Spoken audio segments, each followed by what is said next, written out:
नसीब हर किसी का अच्छा नहीं होता। नसीब हर किसी का अच्छा नहीं होता। नसीब अच्छा बनाना पड़ता है। नसीब हर किसी का अच्छा नहीं होता। नसीब अच्छा बनाना पड़ता है। और जो अपना नसीब खुद बनाते हैं वही तो इतिहास रचाता है। वही तो इतिहास रचाता है। तो हेलो बच्चों, कैसे हैं आप लोग? सब ठीक ठाक? तो स्वागत है सबका एक बार फिर नए सेशन में।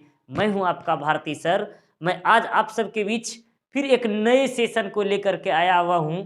आज आज का जो सेशन है ना, कुछ अलग तरीके का है। और आज के इस सेशन में हम लोग पढ़ेंगे जूठन शीर्षक के सारांश के बारे में।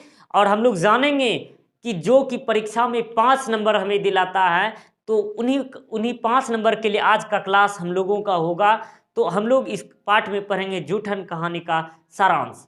तो जी हाँ बच्चों, सबसे पहले जूठन कहानी हम लोग जान लें, जो कि एक आत्मकथा स्वरूप विधा है। जी हाँ, इसका विधा जो है, इसका विधा स्वरूप जो है, ये आत्मकथा है। और इस आत्मकथा में हम लोग जानेंगे जो कि यानी ओम प्रकाश वाल्मीकि जी इसके लेखक है जूठन के।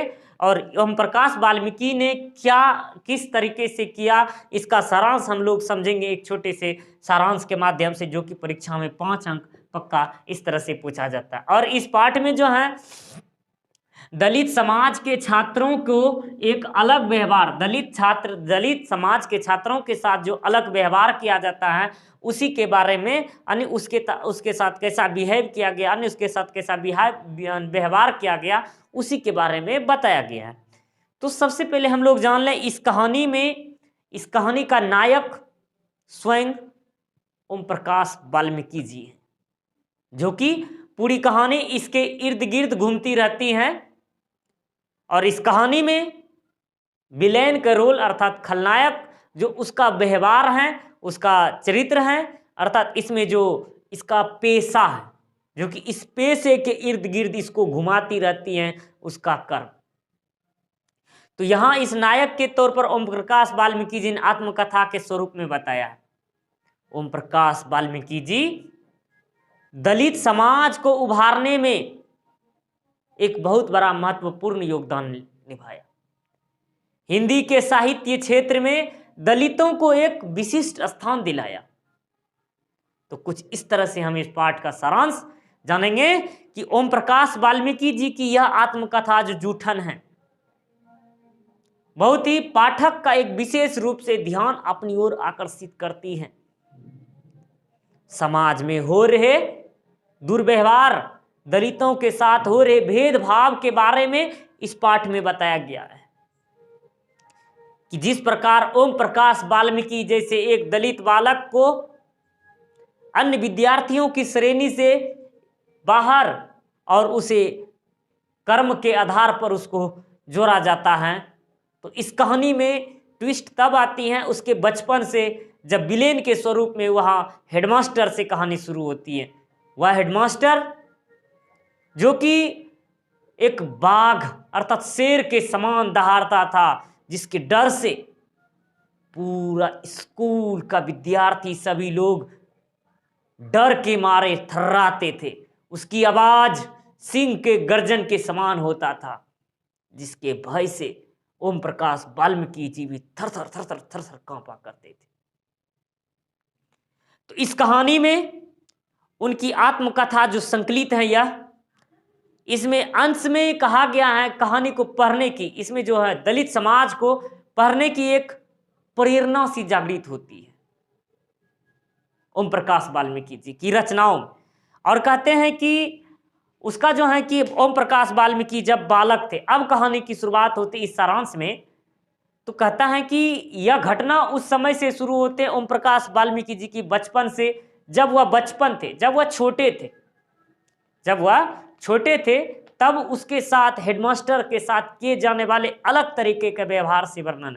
सारे विद्यार्थी लोग अन्य कैटेगरी को जितना भी थे सभी लोग पढ़ा करते थे, लेकिन ये चूहड़े संप्रदाय से, चूहड़े जाति से होने के कारण इसका काम स्कूल में झाड़ू लगाना और साफ सफाई में ही इसका गुजर जाता था।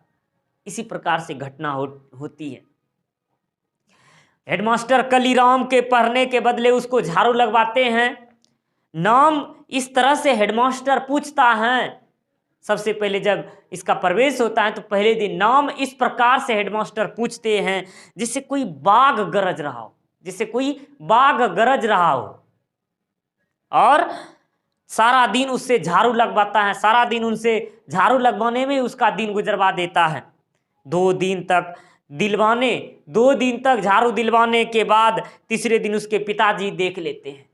उसके पिताजी ओम प्रकाश वाल्मीकि जी के पिताजी उस घटनाओं को देख लेते हैं और परिणाम इतना भयंकर स्वरूप हो जाता है और लड़का ओम प्रकाश वाल्मीकि जी अपने पिता के सामने फपक फपक फपक कर रो उठता है और अपने पर घटित हुई सारे घटनाओं के बारे में वह अपने पिता को बताता है।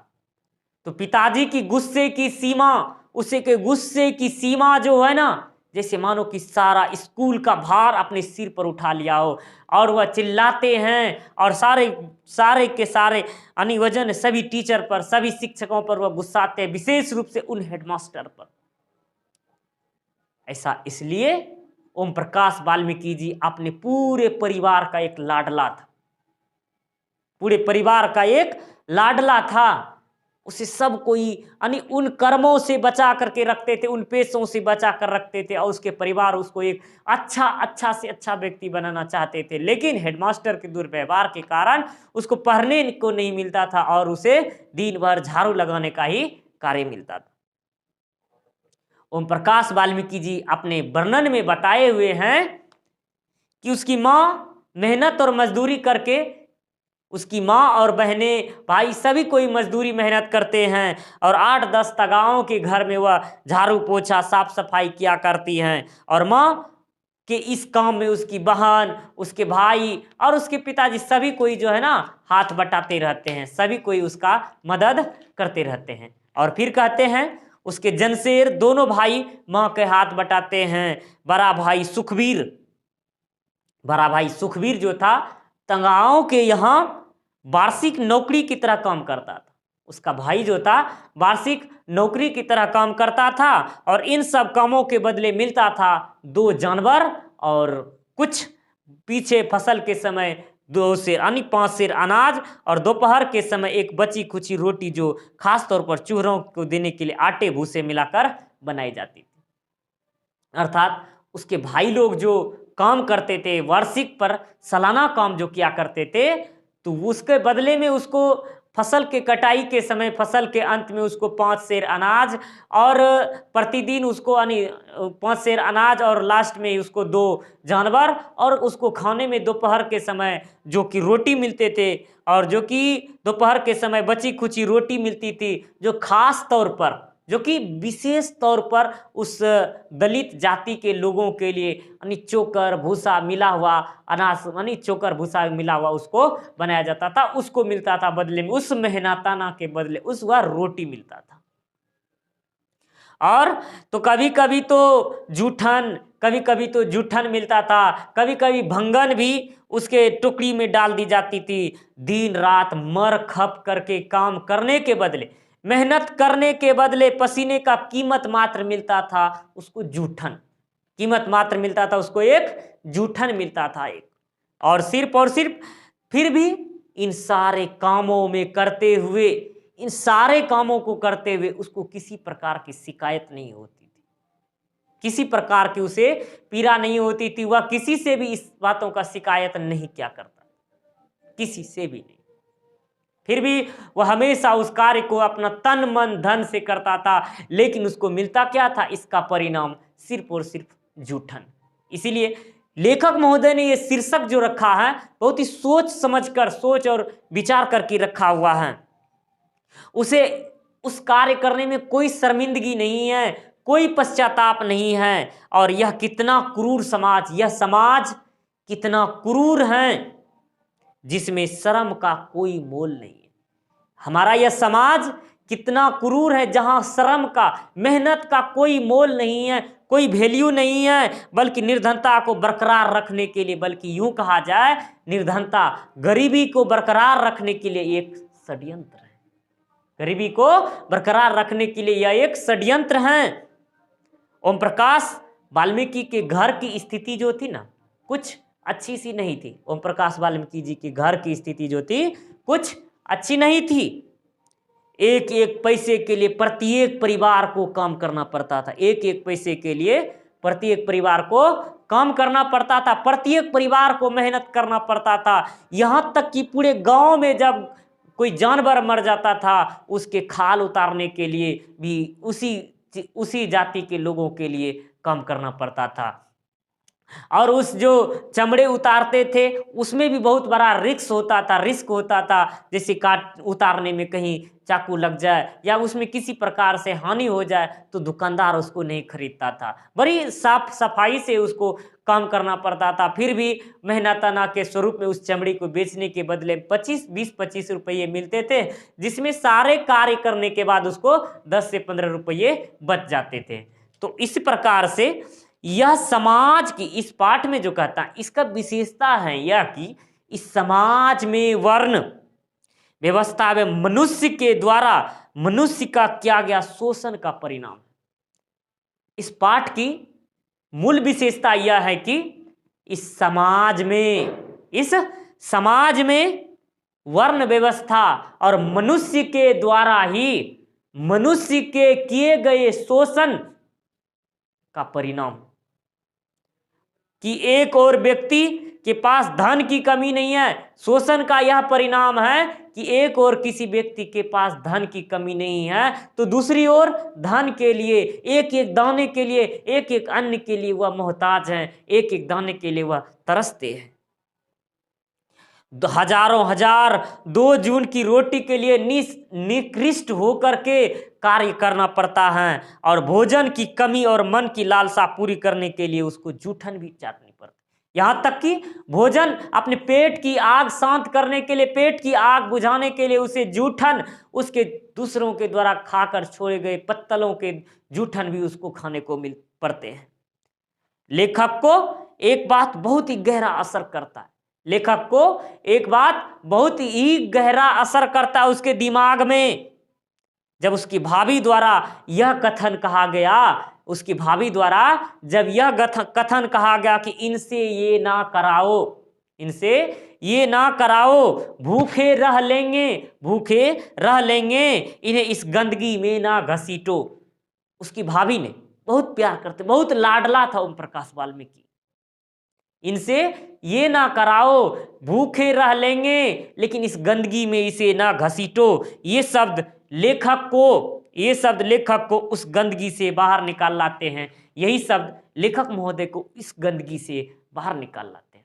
अब आप सबके मन, ये लाइन जो था ना उसकी भाभी ने तब कहा था जब उसके पिताजी और उसके भाई किसी रिश्तेदार के यहां गए हुए थे और गांव में किसी सेठ का यानी किसी चौधरी का जो था ना बैल मर गया था और उस बैल के लिए वो अपने चाचा के साथ, उस बैल के चमड़ियों को उतारने के लिए वो अपने चाचा के साथ गया हुआ था। और वह जब उस चमड़ियों को लेकर के, उस खाल को लेकर घर आया था, गट्ठर को लेकर, पोटरी को लेकर, उसका शरीर जो था ना रक्त से यानी खून से लथपथ हो चुका था। इसको देख करके उसका हृदय टूट पड़ता है। तब यह वाक्य उसकी भाभी ने, उसकी सास यानी भाभी ने जो यानी अपनी सास से अर्थात ओम प्रकाश वाल्मीकि जी की मां से कहा था।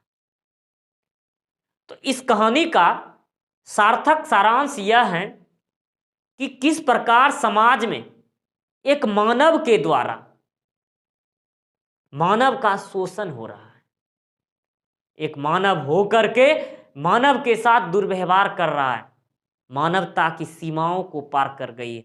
इस आधुनिक युग में जात पात धर्म भेदभाव आदि का भेदभाव किया जाता है, जो कि समाज के लिए एक बहुत बड़ी दुष्परिणाम स्थापित कर सकती है। जिस दलित समाज को ऊपर उठाने के लिए, सामाजिक भेदभाव को हटाने के लिए, मिटाने के लिए डॉक्टर भीमराव अंबेडकर जी ने बहुत बड़े क्रांति आंदोलन किया, लेकिन समाज में अभी भी इस प्रकार के दुष्परिणाम देखने को मिलते हैं। लेकिन ओम प्रकाश वाल्मीकि जी के इन रचनाओं ने दलित समाज में एक जोश और जुनून सा भरता है और पाठक के मन को विशिष्ट रूप से आकृष्ट करता है। तो इसका निष्कर्ष यह निकलता है बच्चों कि हमें समाज में जाति, धर्म, संप्रदाय इन सभी चीजों से अलग रह करके आधुनिक युग में भ्रातृत्व और भाईचारे को स्थापित करें और एक साथ मिलजुल कर रहे हैं। जैसे भारतीय संविधान में एक संविधान है भारत का, हम भारत के वासी हैं, एक साथ मिलजुल कर रहते हैं और उसी प्रकार से इसी भेदभाव को मिटाना है। तो इस प्रकार से इस सारांश में कहा गया है। तो आप लोग कहानी का सारांश इस प्रकार से लिखना शुरू करेंगे कि प्रस्तुत पंक्ति जूठन शीर्षक जो कि ओम प्रकाश वाल्मीकि द्वारा लिखी गई आत्मकथा से लिया गया है। इसमें ओम प्रकाश वाल्मीकि जी के जीवनी के बारे में बताया गया है कि किस प्रकार से दलित समाज का इस हमारे समाज में शोषण हो रहा है, इन सब चीजों के बारे में आप लिखेंगे। तो इस तरीके से आप और जिस प्रकार से टाइटल बताया उस तरीके से आप लिखेंगे तो आपका 5 नंबर से फिक्स हो जाता है। तो बच्चों इस तरीके से हमने इस क्लास में जूठन शीर्षक के कहानी के यानी जूठन शीर्षक के सारांश के बारे में हमने पढ़ा और हमने इस पाठ में सीखा कि हमें इस समाज में मिलजुल कर रहना चाहिए। किसी भी प्रकार की जाति, भेदभाव ये सब चीज़ें मायने नहीं रखता है, मायने रखता है भ्रातृत्व और भाईचारा, जो कि हमें भारतीय होने का भारतीय संविधान हमें बतलाते हैं और हमें भारतीय होने पर गर्व है। तो हमने इस क्लास में इस पाठ में हमने सारांश के बारे में पढ़ा और हम लोग मिलेंगे फिर अगले नेक्स्ट क्लास में। तब तक के लिए जय हिंद, जय भारत, बेस्ट ऑफ लक।